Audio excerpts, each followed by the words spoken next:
your circumstances, though traumatic, can oftentimes make you stronger.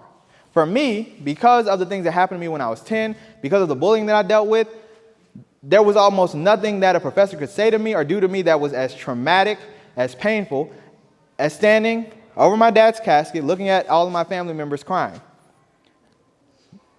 That circumstance made me stronger, and the circumstances you go through, I don't know what they are, they're strengthening you. Now, if my circumstances were the only thing that made me feel like I wasn't good enough, I would have been fine.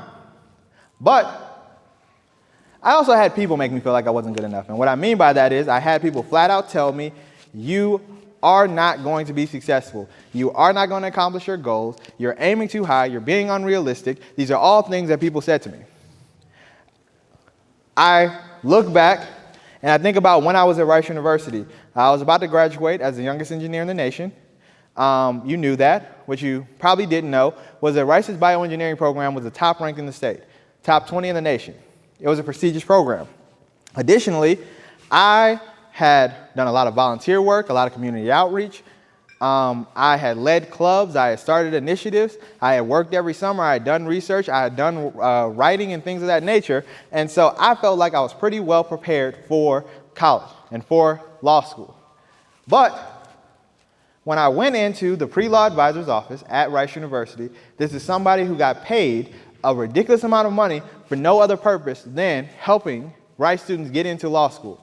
That was his whole job description. We met one time, and at the end of that meeting, he said, you're aiming too high. You need to lower your expectations if you want to get into and be successful in law school.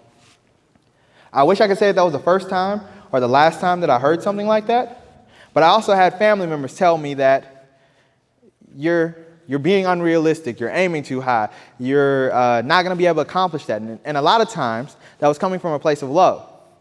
What I mean by that is they had went for their dreams and they had come up short, and that disappointment was something they were trying to get me to avoid. But the disappointment of failure was nothing compared to listening to them put me down. And I knew that they didn't love me any less, but it still hurt. Some of you might be going through the same thing. Now, part of the reason why I wanted to come out and talk to all of you, because knowing that some of you might be going through the same thing, it also helps to see that all those people were wrong about me, and they can just as easily be wrong about you. Your circumstances don't determine who you will be. Other people and their opinions of you doesn't determine who you will be. The only person who needs to believe in your goals for them to be attainable reality is yourself.